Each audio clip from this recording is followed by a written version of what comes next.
Oh,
Eu saúdo a igreja na paz de Cristo. É um grande prazer estar na casa do Senhor. Eu agradeço aí a visita de todos. Estou vendo ali o Zezé, a Vilma, né? Sejam bem-vindos entre nós. Saúdo a todos os nossos visitantes também. É um grande prazer estar na casa do Senhor no dia tão festivo como hoje. Eu convido os irmãos a fecharem os seus olhos. Nós vamos fazer uma oração de adoração nesse momento. Pai, nós te agradecemos e te louvamos, Senhor, pela oportunidade de estar na tua casa. Nós te agradecemos porque somos um país livre, podemos vir até a tua casa, te adorar, lhe render graças. Senhor, hoje é um dia festivo para nós, em que relembramos, Senhor, a ressurreição do teu Filho. Senhor, vem ao nosso encontro, vem, Senhor, fazer parte desse culto. Fica conosco, Senhor, faz-nos ouvir a tua voz no dia de hoje e sempre. Amém. Eu convido a igreja para que abra suas Bíblias lá no livro de Mateus 24, versos de 1 a 9.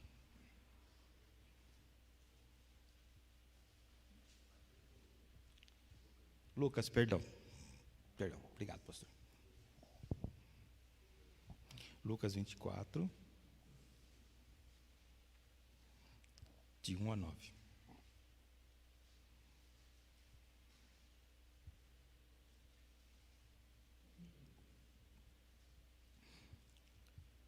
Mas no primeiro dia da semana, alta madrugada, foram elas ao túmulo, levando os aromas que haviam preparado, e encontraram a pedra removida do sepulcro.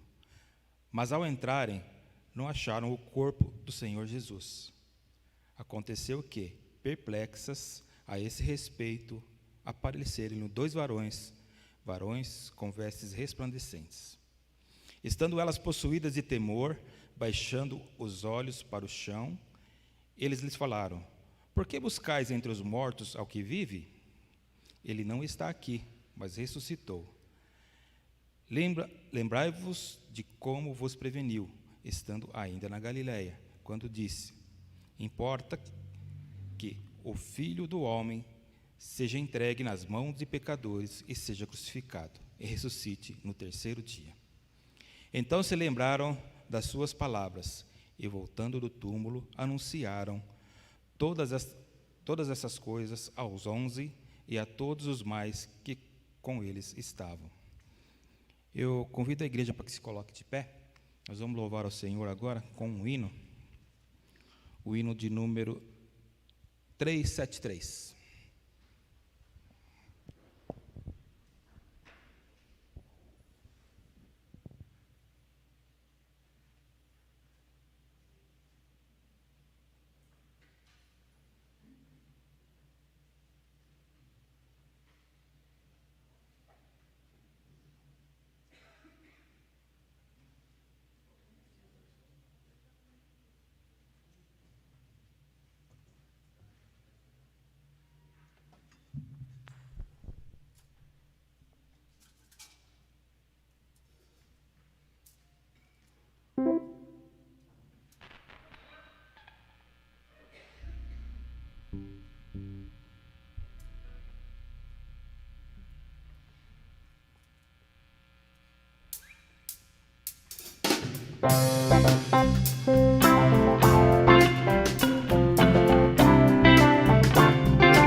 A igreja pode se sentar.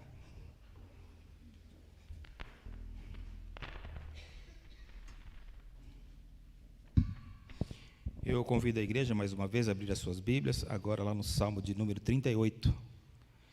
Passamos, nesse momento, a liturgia de confissão de pecados.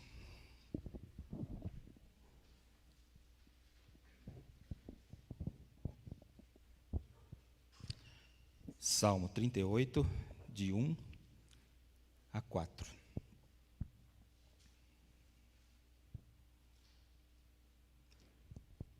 Diz lá na Bíblia assim: Não me repreendas, Senhor, na tua ira, nem me castigues no teu furor. Cravam-se em mim as tuas setas, e a tua mão recai sobre mim. Não há parte sã na minha carne, por causa da tua indignação. Não há saúde nos meus ossos, por causa do meu pecado. Pois já se elevam acima de minha cabeça as minhas iniquidades, com fardos pesados, excedem as minhas forças. Mesmo assentados, eu convido a igreja agora, para a gente, em atitude de oração, cantar o hino de número 366. Arthur vai tocar, Arthur? Não.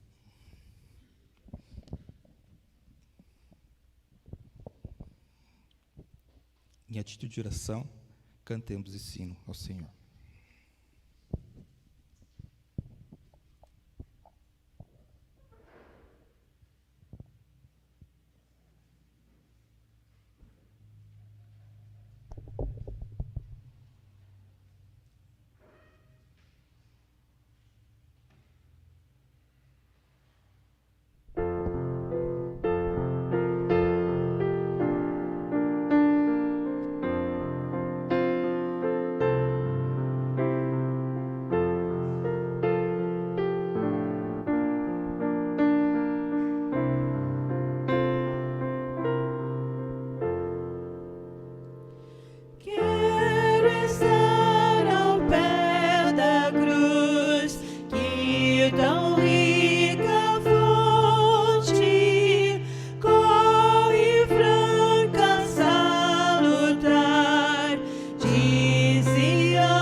Oremos mais uma vez.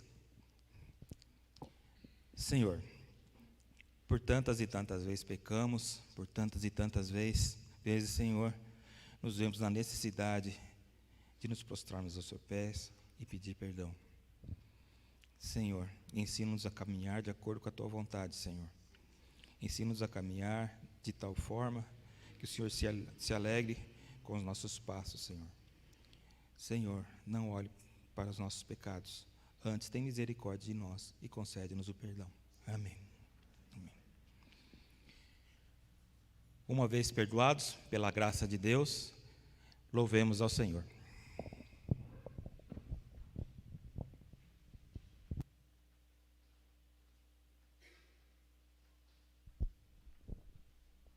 Graça e paz, irmãos. Vamos nos colocar em pé e vamos estar louvando ao nosso Deus. Como o Júnior já mencionou, o presbítero Júnior, né, já mencionou hoje. Hoje é um dia especial, hoje é um dia festivo. É o dia que nós relembramos, né, especialmente o sacrifício que Cristo fez por nós. Ele morreu naquela cruz em meio a dores, mas ele ressurgiu e vivo está, e glória a Deus por isso. Louvemos a esse Deus tão maravilhoso, tão amoroso, tão misericordioso.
gentilmente me atraiu e eu, sem palavras, me aproximo, quebrantado no seu amor.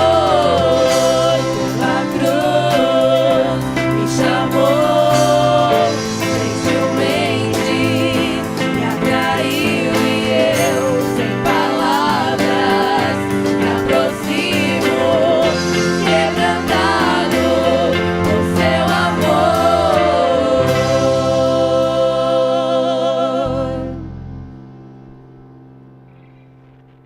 Amém. E é por causa desse amor que nós todos estamos aqui hoje, para adorar o nome do nosso Deus. Vim para adorar-te.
última canção, nós damos oportunidade àqueles irmãos que trouxeram seus dízimos e suas ofertas para que possam vir depositá-las no gasofilácio.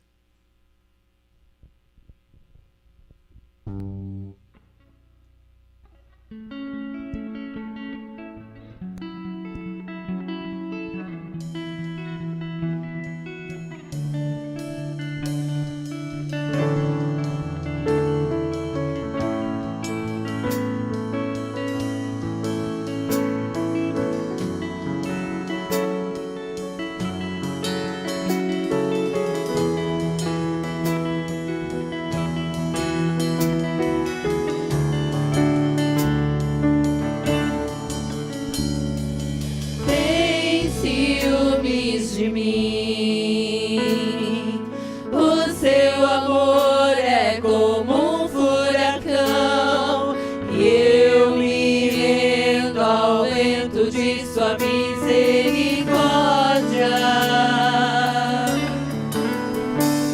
Então de repente não vejo mais minhas aflições, eu só vejo a glória e percebo quão maravilhoso Ele é e o tanto que Ele me quer. Oh, Ele me amou. Oh, Ele me ama. Ele me amou. Tem ciúmes de mim, o seu amor é como um furacão, e eu me rendo ao vento de sua misericórdia.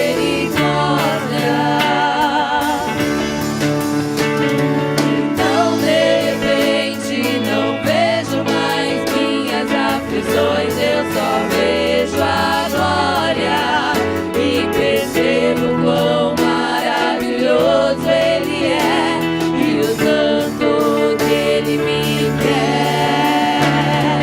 Oh, Ele me amou. Oh, Ele me ama. Ele me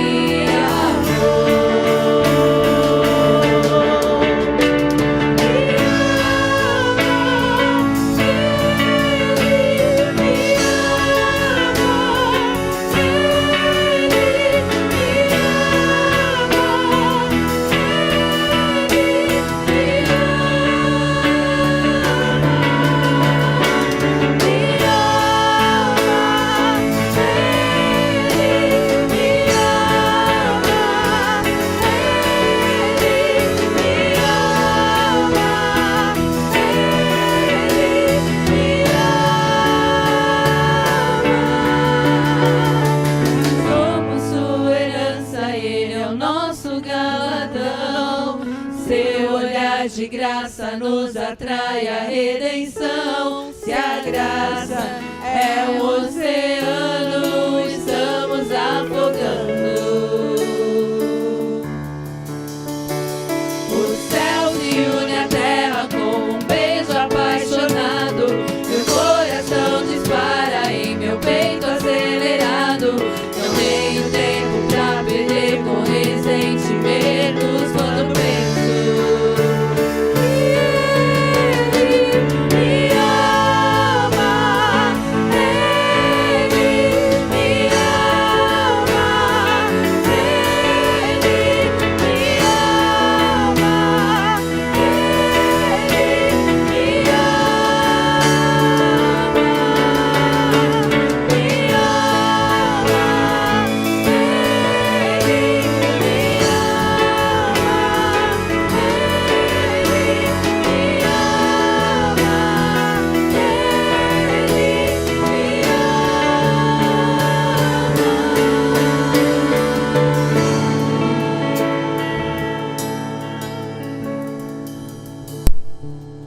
Amém.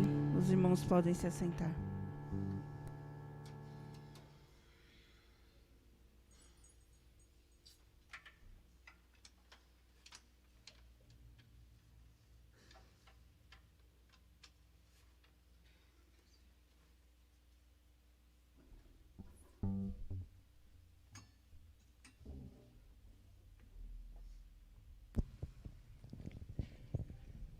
Este é um momento de bastante alegria também para a igreja.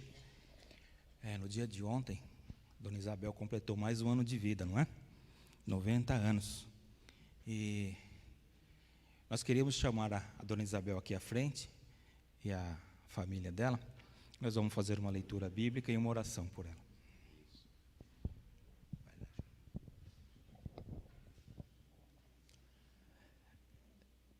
Enquanto a Dona Isabel chegue aqui no altar do Senhor, vou pedir para a igreja achar o texto de Mateus, 2 versículos que nós queremos ler com essa estimada serva de Deus. Mateus, no capítulo de número 7.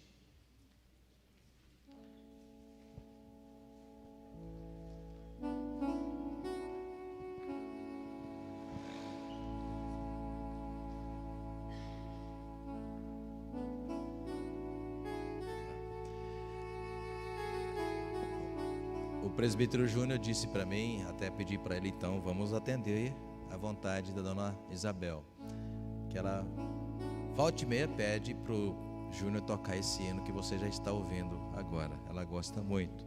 Então a gente decidiu também, Dona Isabel, carinhosamente ouvir essa canção enquanto a gente lê o texto bíblico da palavra do Senhor.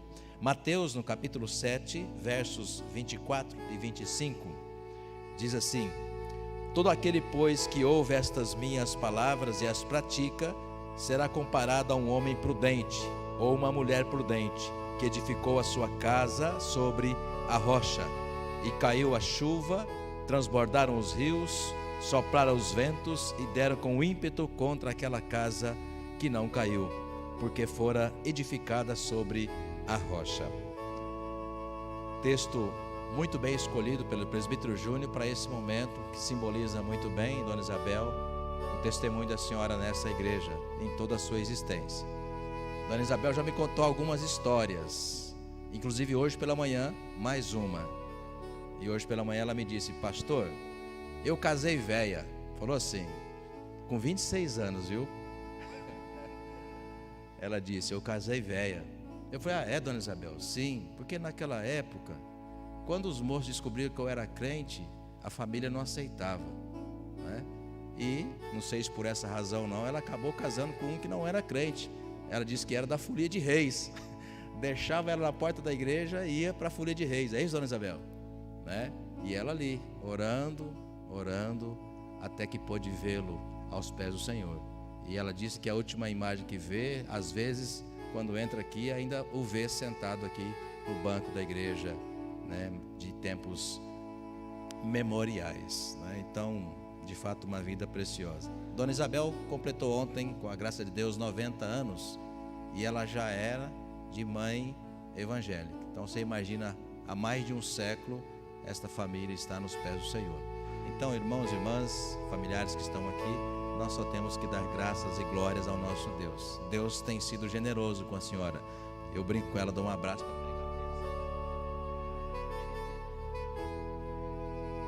Eu quero viver 90, 120, 150, mas se não tiver o testemunho, muitos anos, né? E outras frases que ela me diz, além dessa que eu contei pela manhã com a história, ela falou, pastor, eu tenho 5 filhas, todas nos pés do Senhor, né? E elas estão aqui, faltando uma só, né? Aqui está. Estava de manhã, aí voltou para a sua cidade. E hoje pela manhã ela me disse, pastor, eu leio pouco, eu não tenho muita leitura. Aí, irmãos e irmãs, isso ficou no meu coração, eu fiquei lembrando, né? A gente acha que é por capacidade. Não, não é por capacidade. Como Paulo fala em Coríntios, capítulo 1, né? O homem natural não discerne as coisas, né, naturalmente. Precisa discernir espiritualmente. Então não é por muita leitura que a gente leva a família aos pés do Senhor. É por muita fé, amém? E eu tenho certeza que isso é o sinal que marcou a vida da irmã, as suas filhas, os seus genros, os seus netos e netas. Já tem bisneto? Tem? Aliás, a sua sobrinha, né? Sua sobrinha já é bisneta dela, né? Tem 3 bisnetos já. E o quarto, tá vendo? É de vocês? Oh, aleluia. Tinha que ser num momento como esse, né? Para avisar a igreja, né? Louvado seja o Senhor. Irmãos, irmãs, fiquem em pé. Vamos estender a nossa mão sobre esta família amada, rogando as bênçãos do Senhor sobre ela. Pai, em nome de Jesus, nosso coração se alegra diante do Senhor nesse momento tão importante, ó Pai, na vida desta família e também, Senhor, na vida desta igreja. Obrigado, ó Pai, por esta gigante na fé que o Senhor tem abençoado a nossa igreja com a vida dela, Senhor, com seu testemunho, ó Pai, diário, semanal, mensal e há tantas décadas nesse lugar. Obrigado, ó Pai, por essa pessoa preciosa, Senhor Deus, simples no seu gesto, no seu coração, mas que poderosa, ó Pai, nas suas ações, nas suas orações. E obrigado, ó Pai, porque por seu testemunho todas as suas filhas louvam o Senhor, honram e glorificam o teu nome. Obrigado, ó Pai, pelos seus genros, pelos seus filhos, pelas suas filhas, netos, netas. Ó Pai amado, que a tua graça seja sempre abundante sobre esta família, Senhor. E que a partir dela, ó Pai, muitos outros, ó Pai, dos familiares e ainda, ó Pai, aqueles que vão se achegar, a partir desse testemunho, Senhor Deus, possa se curvar perante os pés da cruz. Obrigado, ó Pai, por essa data tão preciosa. E, ó Pai, que oportunidades assim se repitam na vida dela, concedendo, ó Pai, saúde, discernimento físico, mental e espiritual, e que ela possa, ó Pai, enquanto viva estiver, testemunhar, ó Pai, dos teus grandes feitos na vida dela, Senhor, e na vida da sua família. Oramos agradecidos em o nome de Jesus. Amém. Amém. Vocês podem se assentar, porque nós vamos todos juntos ver ao vídeo que vai ser passado aqui, tá bom? Podem se assentar, depois nós vamos lá no final nos abraçar. E também a família diz que lá no final do culto, cada um de vocês vai receber, em homenagem a esse momento especial, um pedaço de bolo.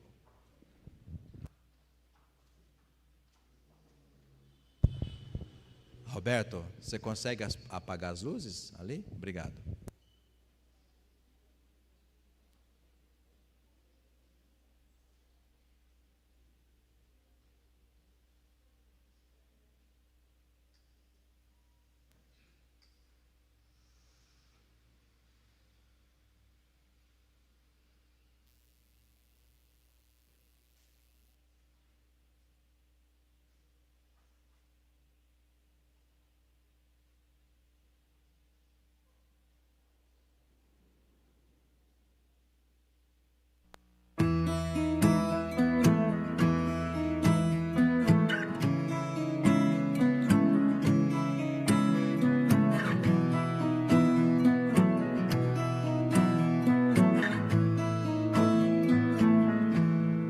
Loving can hurt.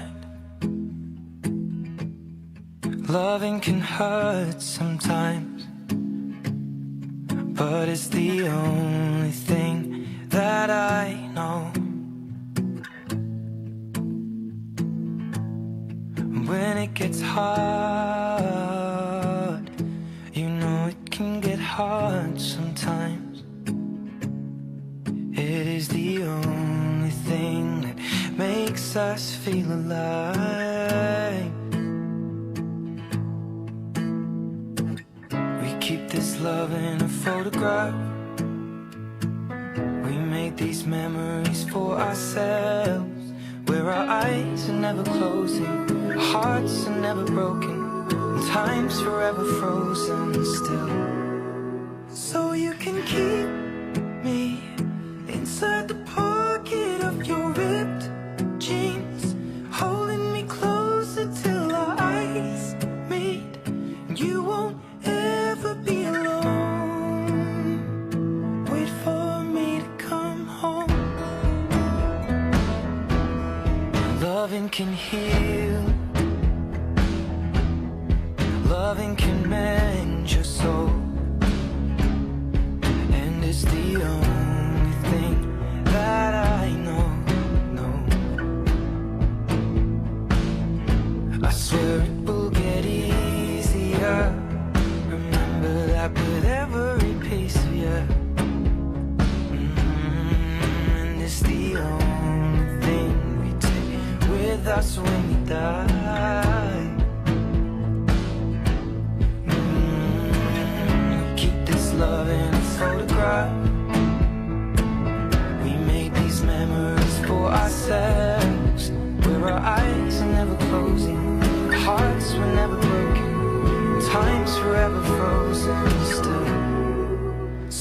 can keep me inside the pocket of your ripped jeans, holding me closer till our eyes meet.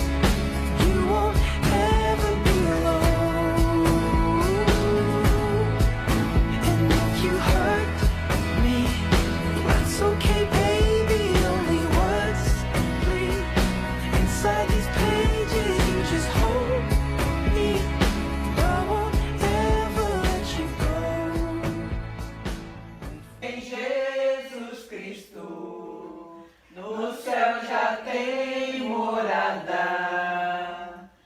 No céu tem tesouro que Cristo tem pra dar.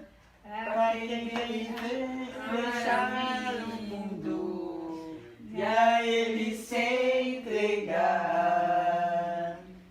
Quem ama este mundo, lá no céu não tem nada. Mas quem tem Jesus Cristo, no céu já tem morada. E quem tem? Já foi. Cristo tem pra dar, pra quem deixar o mundo, e a Ele se entregar. Aí.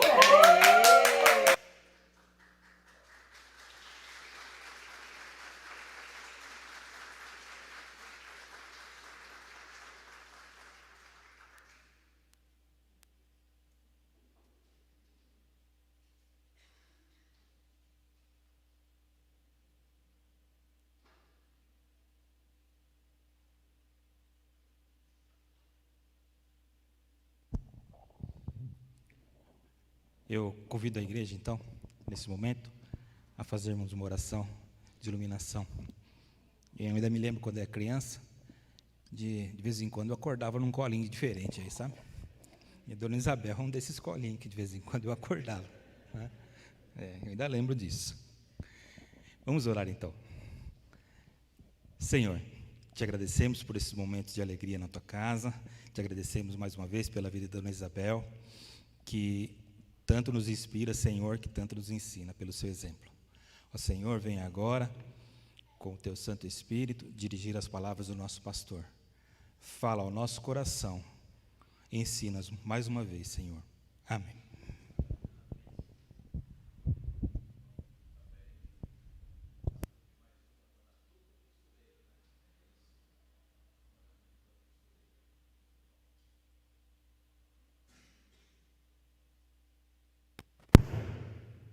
Alô, agora sim. Neste segundo domingo do mês, irmãos, irmãs de abril, nós temos colocado como propósito meditar sobre o tema da Páscoa. E hoje, no segundo domingo, propriamente no domingo de Páscoa, nós vamos continuar meditando sobre o que a Escritura tem a nos ensinar e também a trazer a nossa memória da tradição da nossa fé, a fé em Jesus, sobre esta coluna importante na história da igreja, que é a coluna da nossa fé que nos conduz para aquele último dia. Então, a série de abril, Páscoa, fomos poupados do sofrimento. Pode baixar um pouquinho, Everton? Obrigado. Algumas palavras, irmãos e irmãs, antes da gente ir para o texto da nossa reflexão. Quando nós falamos sofrimento, o sofrimento, obviamente, não é deste mundo, até porque nós sofremos constantemente. Esse sofrimento tem a ver com a nossa existência humana.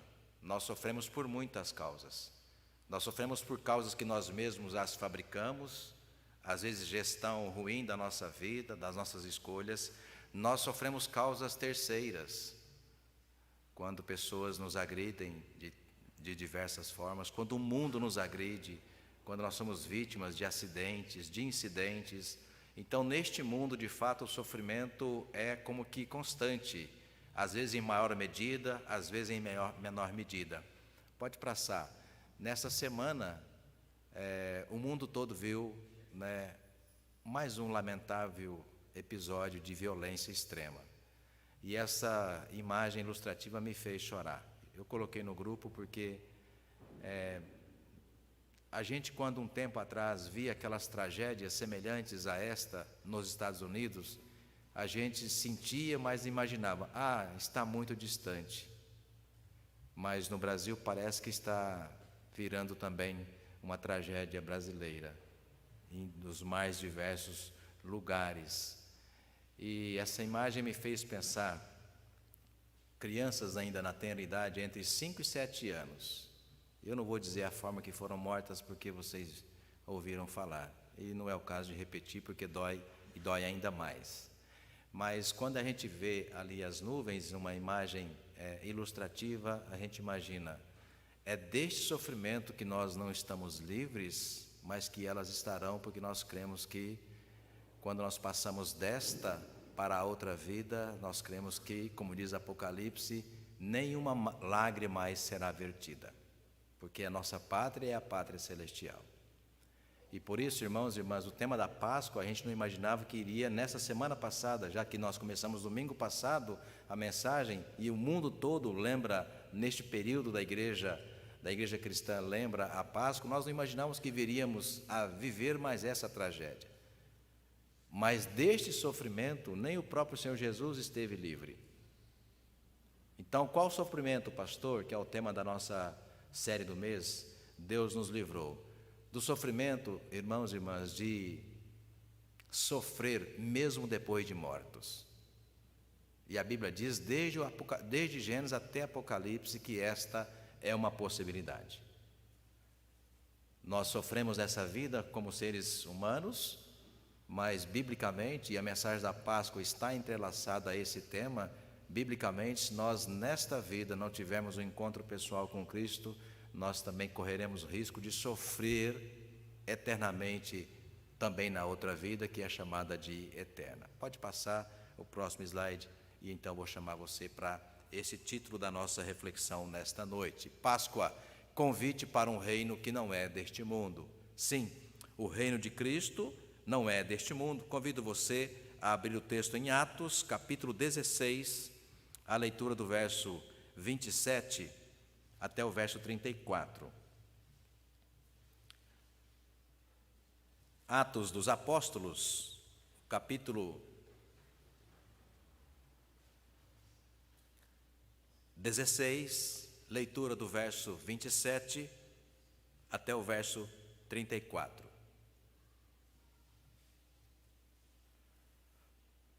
Atos 16, 27 a 34. Você encontrou? Amém? Diz assim a palavra do Senhor: o carcereiro despertou do sono e, vendo abertas as portas do cárcere, puxando da espada, ia suicidar-se, supondo que os presos tivessem fugido. Mas Paulo bradou em alta voz: não te faças nenhum mal, porque todos estamos aqui.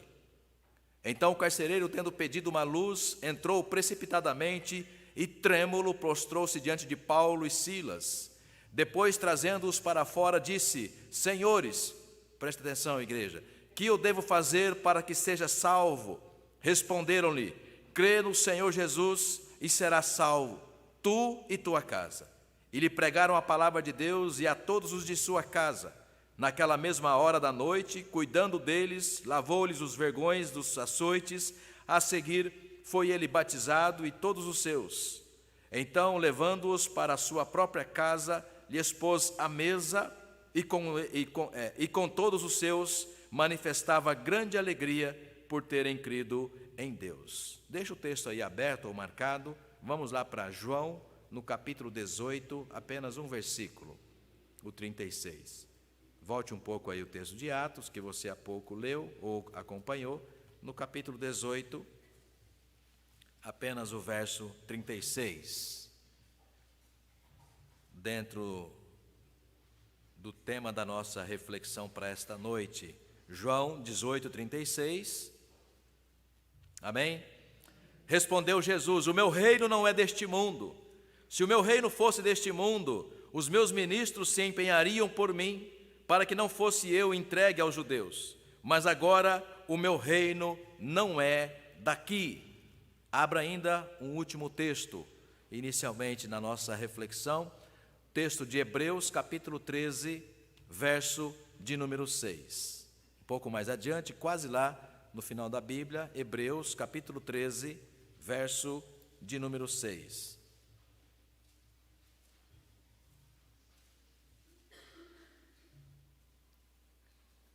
Não deixe de encontrar Hebreus capítulo 13, versículo 6. Faz parte, esse texto fundamental para você compreender a reflexão que queremos com você compartilhar nesta noite. Hebreus 13, verso 6. Assim afirmemos confiantemente: o Senhor é o meu auxílio, não temerei. Que me poderá fazer o homem? Até aí.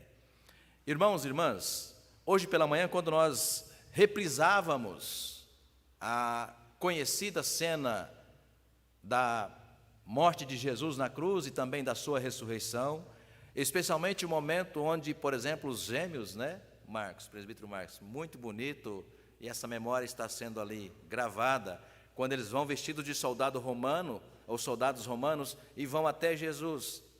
E veja que Judas usou de um código, isso está registrado nos 3 evangelhos.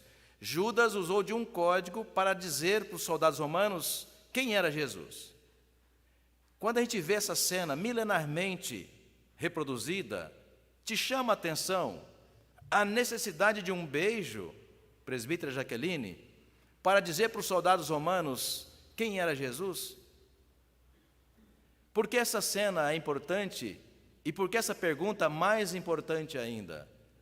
Porque Jesus não era um homem conhecido das autoridades romanas. Jesus viveu, primeiro que ele nasce na periferia, ele nasce na Galiléia, em Nazaré. Nasce de família pobre, de carpinteiros.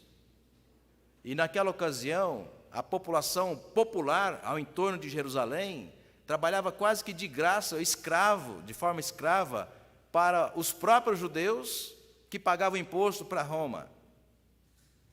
Havia uma bitributação, ou seja, pagavam além dos impostos, eles eram obrigados também a entregar o dízimo no altar do Senhor para sustentar exatamente a elite judaica que vivia do templo. E essa mesma elite que mais tarde viria a comprar, a subornar as autoridades judaicas para que Jesus pudesse ser preso e ocasionalmente também crucificado. Veja você que Jesus era desconhecido de um império conhecido no mundo todo. Vamos imaginar, comparar o que foi o Império Romano, que durou quase 1000 anos, dominou praticamente o mundo todo, um destacamento de soldados de 1 milhão de soldados. Tente imaginar isso mais de 2000 anos atrás, tente imaginar um destacamento de 1 milhão de soldados. E uma expressão popular que a história conhece é: ninguém vence o Império Romano. Jesus, o Todo-Poderoso, também não venceu o Império Romano. E por que não venceu o Império Romano? Porque não era o seu propósito, porque o seu reino não é deste mundo. E ele mesmo diz, respondendo aos seus algozes, aliás, volte o texto lá para você estar atento à mensagem que queremos compartilhar com você. No capítulo 18 de João, que acabamos de ler, naquele diálogo, ou pelo menos naquela rápida conversa que ele tem com Pilatos. João, capítulo 18, versos 33 agora até o 36. Tornou Pilatos a entrar no pretório, chamou Jesus e perguntou: és tu o rei dos judeus? Jesus, ironizando, pergunta: vem de ti mesmo esta pergunta, ou alguém disse para você a meu respeito? A resposta de Pilatos é mais irônica ainda. Porventura sou judeu? A tua própria gente e os principais sacerdotes é que te entregaram a mim. O que você fez? E então ele vai dizer no verso 36, o meu reino não é deste mundo. Sabe por quê, igreja? Presta atenção agora. Porque se o meu reino fosse deste mundo, ministros viriam, deporiam não apenas as autoridades em Jerusalém, mas o próprio imperador. Por isso, irmãos e irmãs, o tema da nossa reflexão nesta noite: a Páscoa é um convite para um reino que não é deste mundo. do sofrimento dos irmãos e irmãs, famílias que estão presentes aqui e nos acompanham de casa, cada um de nós, dos sofrimentos que esse mundo produz, nós não estaremos livres. Talvez por algum momento aqui e ali, pela graça de Deus, pela provisão do Senhor, por generosidade, a gente se livra de um acidente, de mãos assassinas, mas por outras vezes não. Nem mesmo o povo santo, o povo crente de Deus está livre de acidentes, de incidentes, da maldade que o próprio mundo produz. E porque nós precisamos estar atentos a isso, porque por mais que a gente creia e peça a Deus por misericórdia e graça e proteção, nós não podemos colocar o nosso penhor nessa garantia, ou a nossa garantia nessa condição de que eu vou continuar crendo em Deus se Ele me livrar de todos os sofrimentos deste mundo. Porque talvez você possa se frustrar. Por quê? Porque a nossa pátria não é aqui. Nós viveremos 90, glória a Deus por isso, ou talvez 100, aliás, a nossa irmã Joadã vai fazer 95, se Deus assim permitir. Ainda vem a igreja. Viveremos 110, 120, não importa. Mas a nossa pátria não é aqui. O nosso reino não é deste mundo. E já deixou Jesus muito claro na sua mensagem de Páscoa. O nosso reino não é deste mundo. Por isso, o nosso tema para essa noite, para a gente estar atento nesta reflexão sobre o convite que a palavra de Deus, nesta noite de Páscoa, nos faz. Somos convidados para um reino que não é deste mundo. Algumas curiosidades sobre o livro dos Atos dos Apóstolos. O livro dos Atos dos Apóstolos. Há alguns que gostam de dizer que Atos é o 5º evangelho. Eu gosto dessa definição, dizendo que Atos compõe o 5º evangelho. Até porque todos os especialistas dizem que Lucas, o evangelista, é o autor de Atos dos Apóstolos. Mas gosto mais da expressão, ou da descrição, que menciona Atos dos Apóstolos como Atos do Espírito Santo. E por que eu gosto dessa definição, de que não é Atos dos Apóstolos, mas Atos do Espírito Santo? Porque quando você vai conferir os 3 evangelhos iniciais, Mateus, Marcos e Lucas, você vai perceber que desde o começo, o nascimento de Jesus, e sobretudo aos 30 anos, quando ele inicia o seu ministério, ele vai fazê-lo no poder do Espírito Santo. Todo mundo sabe que o ministério de Jesus nasce com seu batismo por João Batista aos 30 anos. Ele sai da água, o Espírito Santo desce sobre ele, e a partir dali ele, ungido pelo Espírito de Deus, ele realiza toda a obra que tinha de realizar. Todos os sinais, milagres, maravilhas, todo o ministério de Jesus será realizado no poder e na unção do Espírito Santo. Daí você vai compreender a lógica que eu quero colocar sobre o livro dos Atos dos Apóstolos. Logo no começo, aliás, no capítulo 1, Jesus já profetizando, mesmo depois de ressurreto, naqueles 40 dias que ele passa na ressurreição, ou pós-ressurreição com os seus discípulos, Atos capítulo 1, verso 8, precisa de abrir que você conhece bem, a profecia de Jesus, Mas descerá sobre vós o Espírito Santo, quando ele vai dizer, e sereis minhas testemunhas em todos os confins da terra. No capítulo 2, cumpre-se a promessa, o Espírito Santo desce sobre todos que estavam presentes, 120 pessoas no cenáculo. Capítulo 3, então já começa a obra. Então, o livro dos Atos dos Apóstolos, para mim, é o livro dos Atos do Espírito Santo. Por quê? Porque ele vai fazer sobre os apóstolos o mesmo que ele fez sobre Jesus. Atos 2, Pentecostes, batiza a igreja e dá autoridade para que ela pudesse continuar a obra de Cristo. Capítulo 3, curas maravilhosas. Capítulo 4, antes quem tinha medo, Pedro, negou a Jesus por medo 3 vezes, agora batizado no Espírito Santo, solto com aquela condição, olha, podem sair e ir embora, desde que não preguem sobre este Jesus. E que diz Pedro naquela ocasião, Atos 4, 20, como poderemos nós deixarmos de falar das coisas que vimos e ouvimos? Não, Pedro corajoso. Atos 4, 31, só ouça, a igreja em oração, treme o lugar onde aquele povo orava. Capítulo 5, mais curas. Capítulo 9, conversão de um perseguidor da igreja, Saulo. Capítulo 9 ainda, a ressurreição de Dorcas. Percebe que os apóstolos estão agora na autoridade do mesmo Espírito, fazendo o que fizera Jesus, continuando a obra de Jesus. Capítulo 10, a visão de Pedro. Capítulo 12, o poder da oração de novo da igreja. Capítulos 13 até 18, as 3 viagens missionárias do grandíssimo apóstolo Paulo. Este é um breve resumo do que é os Atos dos Apóstolos ou Atos do Espírito Santo. Mas, irmãos e irmãs, qual é o tema central dos evangelhos de Jesus, dos 4 evangelhos? E, portanto, qual é o tema central do 5º evangelho ou Atos do Espírito Santo? Sabe qual é o tema central? Soter, do grego, salvação. O tema central dos 4 evangelhos e também do 5º evangelho é Jesus salva. Amém? Parece uma coisa tão óbvia, mas não. A mensagem central do Novo Testamento, a mensagem central de Jesus é: Ele salva. E Ele veio para esta missão. Ele veio para salvar aquele que nele crê e toda a sua casa. Por isso Ele vai dizer para o seu algoz Pilatos: olha, o meu reino não é deste mundo. E por isso, irmãos e irmãs, o sofrimento de que fala a palavra, que Jesus vai nos livrar, não é do sofrimento físico.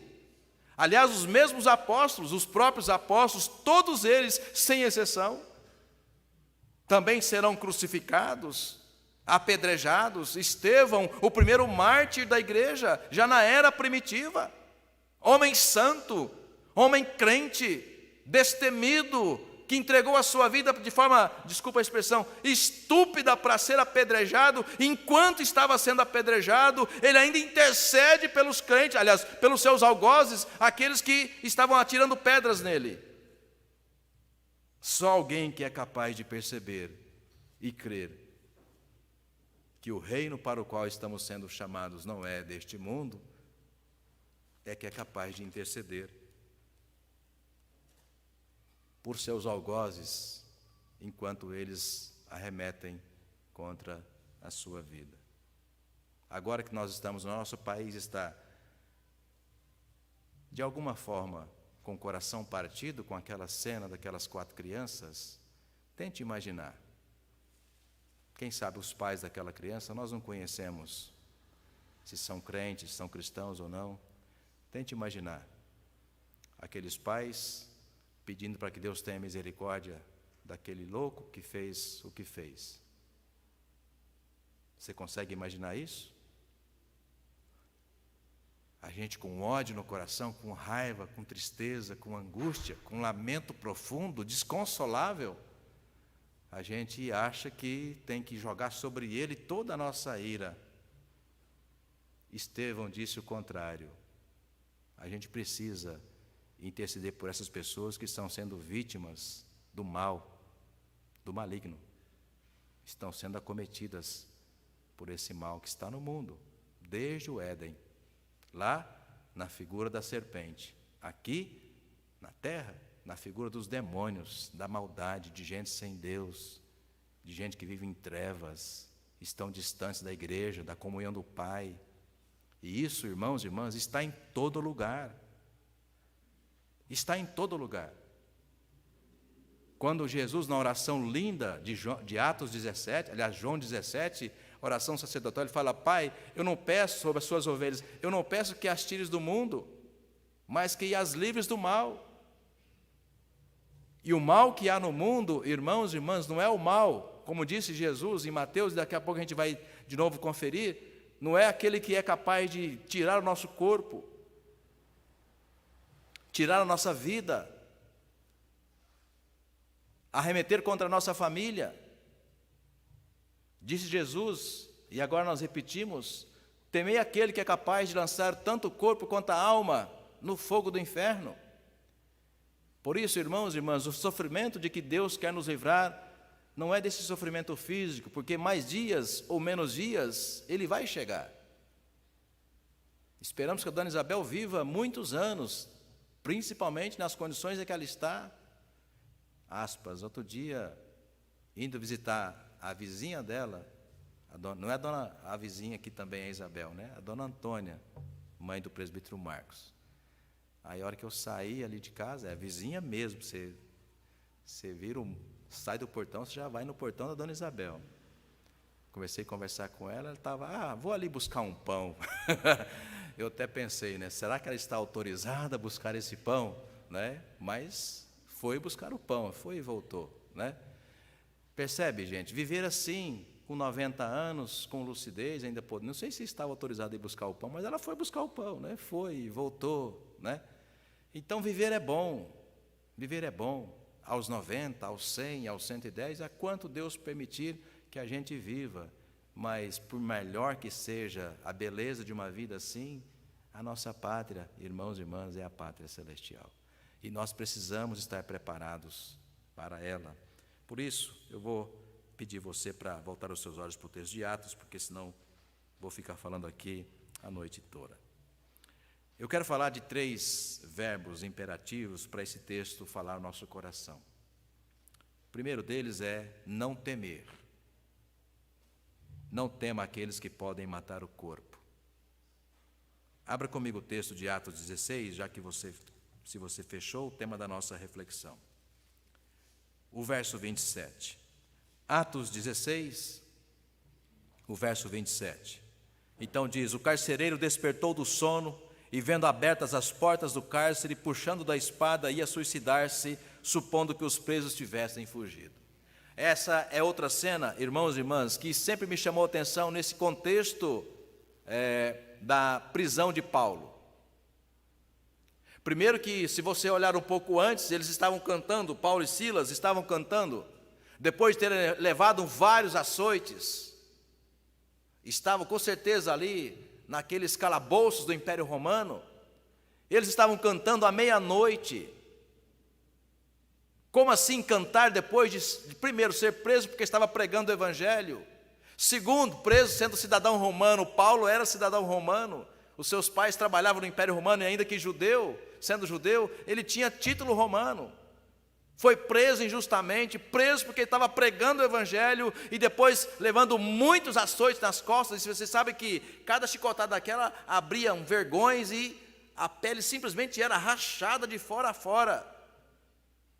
E eles estavam simplesmente cantando. E de repente Deus manda um anjo ali, aquelas cadeias são quebradas. E a atitude do carcereiro, quando vê aquilo, já te ocorreu a questão, por que ele ia suicidar-se? Ora, pois, se um soldado deixar, até hoje, né? Quando alguém foge da cadeia de modo espetacular, todo mundo acha, recebeu, né, Diego? Recebeu o suborno, deixou sair, porque não é possível. Saiu pela porta da frente. Então o soldado vai suicidar-se porque ele sabe exatamente que o aguardaria do Império Romano. Ele seria executado. Então quando ele vê a cena, ele seria executado. De novo, no ato de misericórdia, o que faz esse apóstolo? Dá um grito, preserva aquela vida. Presta atenção, igreja, sabe por que isso? Porque ele sabia, Paulo sabia, se aquele homem tirasse sua vida naquele momento, seria o último momento dele. Não teria a oportunidade de viver alguns minutos depois, ou algumas horas depois, do que ele viveu com toda a sua família. Receber o convite para o reino celestial. Paulo dá um grito com aquele homem, exatamente porque quer preservar a alma dele, a vida espiritual dele. Talvez pudéssemos pensar aqui com Paulo, né? Olha, o reino de Cristo não é desse mundo. Abra comigo um texto, Lucas 16. Nós vamos, na verdade, 3 textos em Lucas, começando pelo 16, versos 19 a 23. Lucas 16, versos 19 a 23.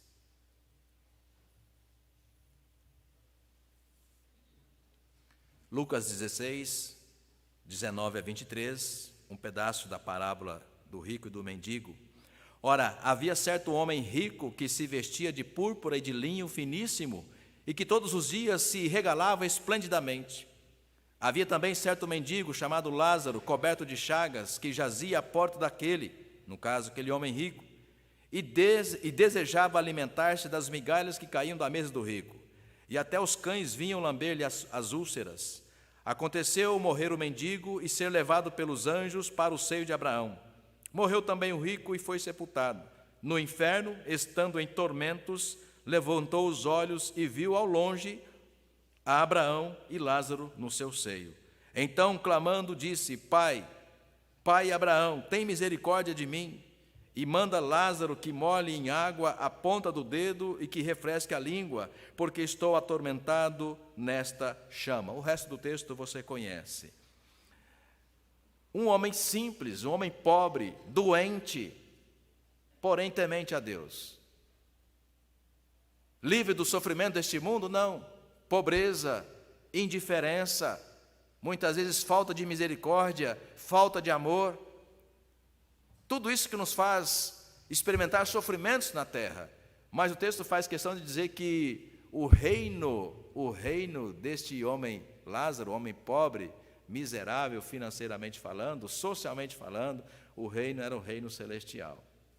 Já aquele outro rico, que tinha tudo nessa terra, quem sabe a gente pode dizer, né? Um homem com poucos sofrimentos, mas que não receberam o convite para o reino que não é deste mundo. E depois que estava lá, ele pede por misericórdia. Quem está aí no inferno não vem para o céu. Essa é a palavra que é dita nessa parábola. Quem está no inferno não vem para o céu, não vem para o reino celestial.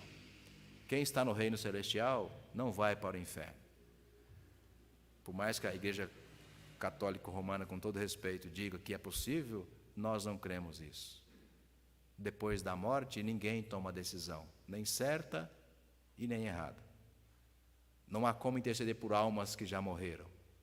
Por isso, o texto de Lucas, que há pouco nós lemos, Lucas 16, é claro: quem está no inferno não tem como mais ir para o céu. Quem está no céu não vai para o inferno.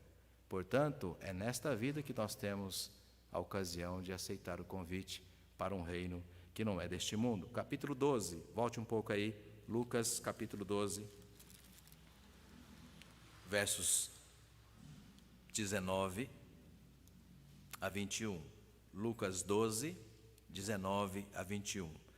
Do capítulo 12, eu vou ler primeiro do 19 a 21 e depois vou voltar no mesmo capítulo, no verso 13. Lucas 12, 19. Então direi à minha alma: tens em depósito muitos bens para muitos anos, descansa, come, bebe e regala-te. Mas Deus lhe disse: louco, esta noite pedirão a tua alma, e o que tens preparado, ou seja, toda a riqueza que você reuniu nesses anos todos, para quem será? Assim é o que entesoura para si mesmo e não é rico para com Deus. No verso 13 do mesmo capítulo, volte um pouco. Nesse ponto, um homem que estava no meio da multidão lhe falou: mestre, ordena a meu irmão que reparta comigo a herança. Veja mais uma vez para você perceber o que estamos refletindo nessa noite. O meu reino não é deste mundo, disse Jesus a Pilatos. Agora o verso 14. Jesus respondeu para aquele homem: homem, quem me constituiu juiz ou partidor entre vós? Então lhes respondeu: tende cuidado e guardai-vos de toda e qualquer avareza, porque a vida de um homem não consiste na abundância dos bens que ele possui. Ou seja, o nosso reino não é deste mundo. Por que isso é importante, pastor? Isso é importante porque os sacerdotes, os principais sacerdotes, que subornaram as autoridades romanas para crucificarem a Jesus, fizeram-no, sabe por quê? Porque o reino deles era deste mundo. Eles tinham por rei a César. Acusaram Jesus de blasfemo porque não curvou-se perante César. Não curvou-se perante César. Por isso, nós corremos muitas vezes o risco de esquecer que o reino de Deus é o reino espiritual. O reino de Deus, irmãos e irmãs, é o reino celestial. Não é deste mundo. Claro que nós queremos viver neste tempo, enquanto pudermos viver, com saúde, com dignidade social, material, espiritual, mas nós não podemos esquecer de que não é neste mundo que nós vamos encomendar a nossa vida espiritual e a nossa eternidade. O segundo momento, volte lá para o texto de Atos, já estamos terminando. Segundo momento, mais um verbo imperativo: não compre convite de cambistas. Não compre convite de cambistas. Veja, Atos 16, versos 30 e 31. Depois, trazendo-os para fora, disse: Senhores, que devo fazer para que seja salvo? A resposta é exatamente essa: crê no Senhor Jesus e será salvo tu e tua casa. Pastor, onde estão os cambistas aqui? Se você fosse fazer a mesma pergunta para aqueles fariseus importantes, autoridades judaicas, com certeza eles dariam outra resposta. Presbítero Júnior, se aquele carcereiro que há pouco havia quase suicidado, tendo tido uma experiência extraordinária com Deus, fosse perguntar para as autoridades judaicas: olha, o que eu devo fazer para ser salvo? Certamente eles iriam apresentar todo ali o conjunto da lei, de forma rigorosa, cumprir, e de preferência esquecer esse tal Jesus de Nazaré, que é um arruaceiro. Esqueça esse homem e venha para a sinagoga, cumpra todo o princípio da lei, então você vai ser um de nós, ou seja, um perdido, desculpa a expressão. Mais um religioso, bem religioso, mais um ilustre desconhecido do reino celestial. Isso é comprar ingresso de cambistas. Quando você compra ingresso de cambistas, além de você pagar 10 vezes mais, você corre o risco de chegar lá na catraca do Allianz Parque, né, presbítero Marcos, e ele não abrir. Né? É um ingresso falso. Se esse homem fosse perguntar para as autoridades judaicas, certamente ele estaria comprando um ingresso falso para o reino que não é deste mundo. Por isso a resposta que foi dada a ele, o apóstolo Paulo dá a resposta a ele: crê no Senhor Jesus e será salvo, tu e toda a sua casa. Vamos terminar? Abra comigo mais um texto da palavra do Senhor, Filipenses, no capítulo 3, e aqui um terceiro verbo imperativo para você. Não perca tempo com as estruturas que organizam o mundo terreno. Não perca tempo com as estruturas que organizam o mundo terreno. Filipenses, já estamos terminando, capítulo 3, 19, 17 e seguintes. Filipenses, capítulo 3.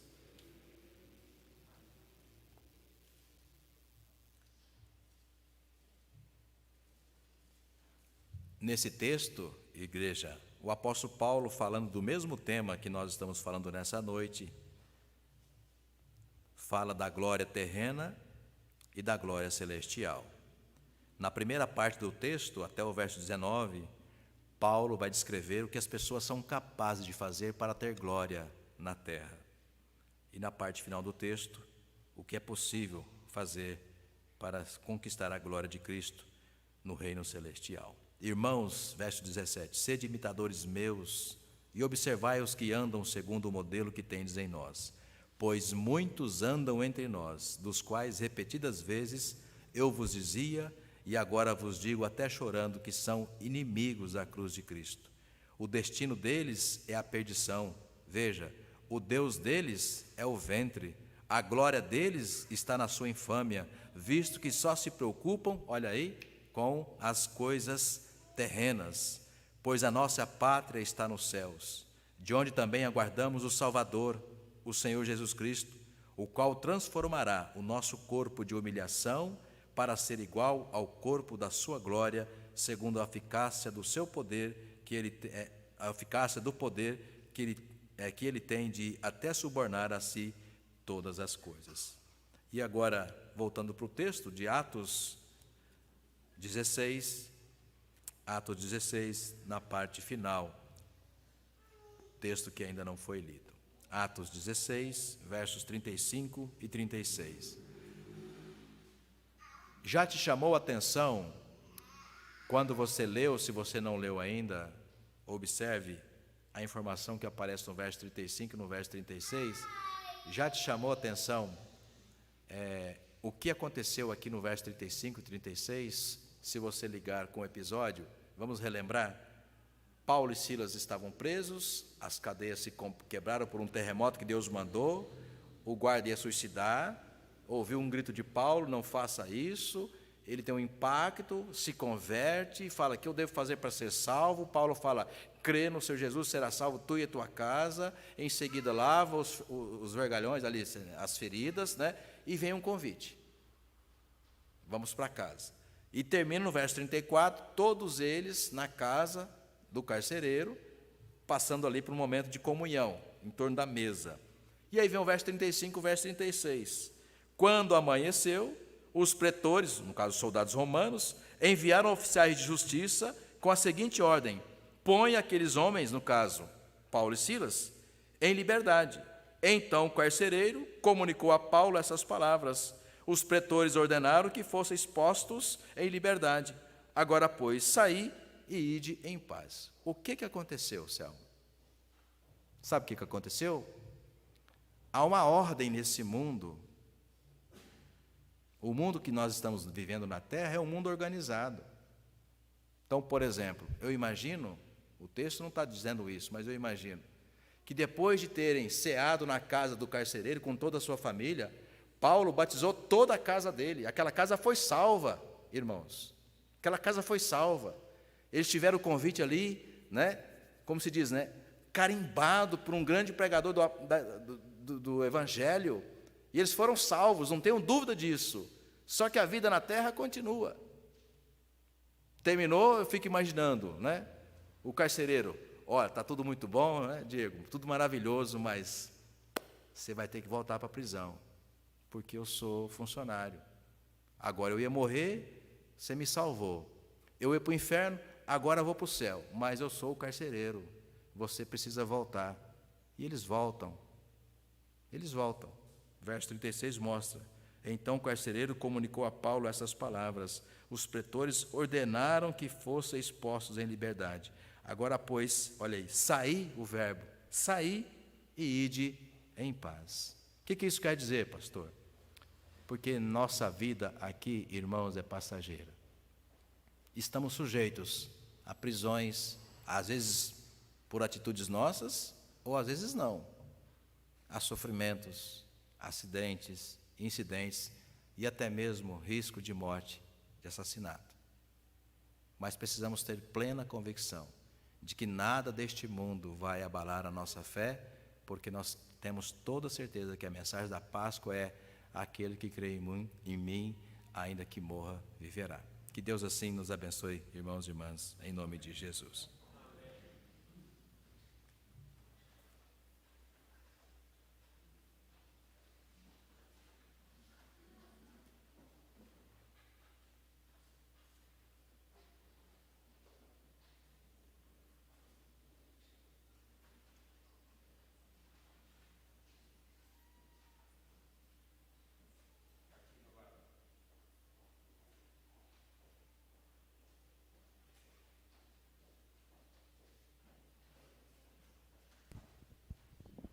Partindo agora para o encerramento, nós teremos uma oração de intercessão pelo pastor e a oração final, logo mais teremos a bênção e o pós-lúdio pelo grupo de louvor. Nós agradecemos as nossas visitas, espero que voltem sempre, estejam sempre conosco assim que puderem. Após o pós-lúdio, o pastor terá alguns avisos? Teremos alguns avisos após o pós-lúdio. Eu passo a palavra ao pastor para que faça a oração final.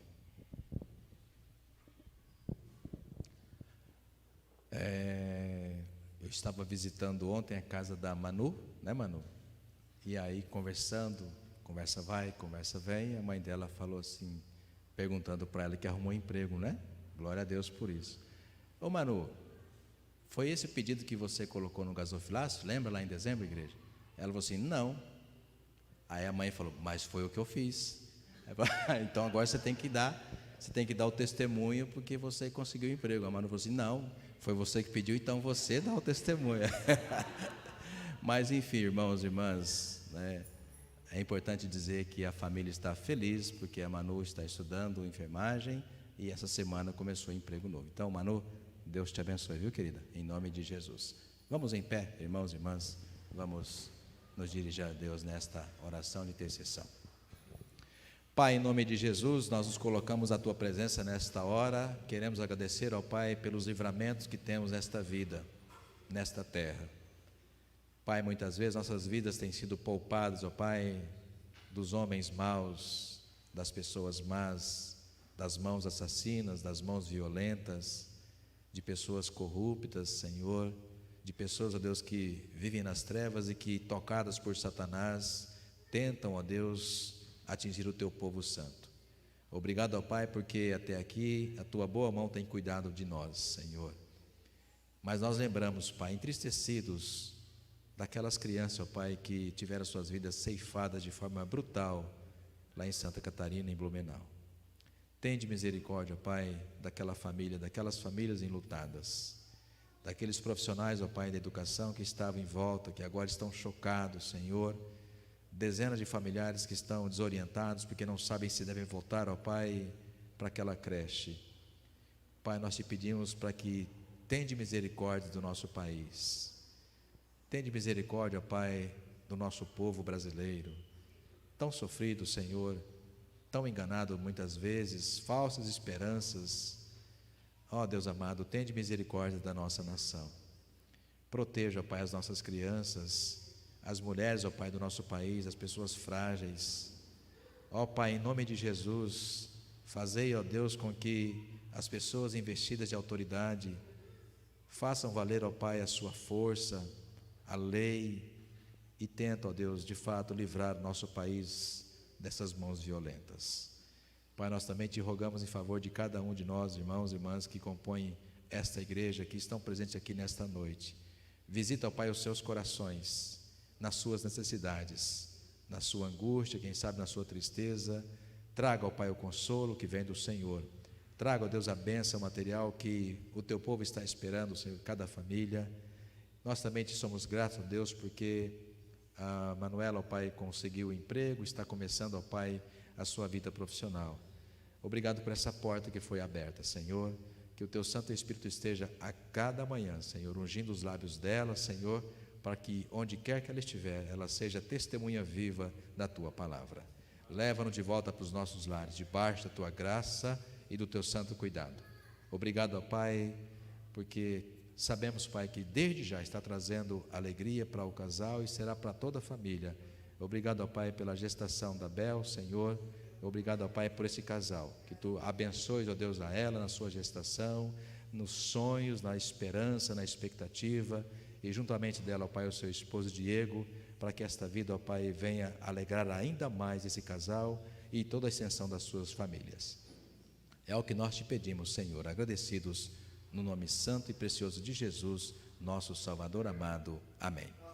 Recebei a bênção, que a graça do nosso Senhor e Salvador Jesus Cristo, o amor de Deus, o nosso Pai, a comunhão, a consolação, a companhia, a sabedoria e o fogo do Espírito Santo de Deus sejam conosco, irmãos e irmãs, e com todo o seu povo espalhado pela face da terra, agora e até o dia da gloriosa volta de Cristo Jesus, o nosso amado Salvador. Amém. Assentai-vos, teremos o pós-lúdio e em seguida alguns poucos avisos, e então nós podemos nos retirar para receber um bolo lá na saída do templo.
enquanto o Everton coloca o arquivo com os avisos, agradecendo mais uma vez, irmãos e irmãs, pela presbítera Lília, que conduziu o coral e a cantata pela manhã, e também o Everton e a Magda e todo o departamento infantil que nos abrilhantou com aquela cena tão linda de manhã, né? As nossas crianças de fato aprendendo na imagem e também nos ouvidos a mensagem da Páscoa. Foi uma bênção. Obrigado a todos e todas que se dispuseram ao longo das semanas, aí, várias semanas, ensaiando para que a gente pudesse ter aquela cantata de Páscoa, aquele culto de Páscoa de manhã tão abençoado e abençoador.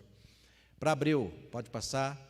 Bom, já é sábado que vem, a partir das 16 horas, nós teremos um encontro de casais, vai ser na primeira IPI de Santo André, nossa igreja mãe, e nós temos aqui, acho que já tem 4 ou 5 casais que estão inscritos, nós vamos participar, depois trazer um breve relatório para a igreja. Se você quiser ainda participar, ainda dá tempo. Amanhã eu coloco de novo, mais uma vez, o site, o link lá no nosso WhatsApp, para você querendo participar, fazer a sua inscrição e fazer também o Pix lá para o evento. R$50 para os dois, para o casal. Próximo. Aí, no nosso 4º sábado, esse mês são 5 sábados, então a gente vai fazer no 4º sábado e não no 3º sábado, o nosso culto ao redor da mesa, dia 22, às 19 horas. É 19 horas que a gente faz. Próximo, último. Aí é nossa primeira igreja de Guarulhos, minha esposa, a pastora Alessandra, que vocês conhecem, é pastora lá, então pode passar. Nós recebemos esse convite aí. Aliás, cadê a Lilian? Lilian, essa canção vai estar no grupo lá do dia 29. Bom, né? Então, dia 29, último sábado de abril, às 19 horas lá. Depois a gente vai conversar, mas a ideia é fazer uma caravana dos carros aqui, para que a gente possa, o nosso coral vai cantar lá, e a gente vai fazer uma grande festa de comunhão lá, porque é aniversário da igreja, e eles estão usando o mês todo de comemoração, tá bom? Será um prazer sermos recebidos lá naquela nossa comunidade irmã. Deus abençoe a todos vocês, irmãos e irmãs, aos visitantes, tenham uma semana muito abençoada em nome de Jesus. Vamos nos cumprimentar lá e receber um bolo da família Alves, né? Alves. Outro dia eu falei Dias, mas é Alves.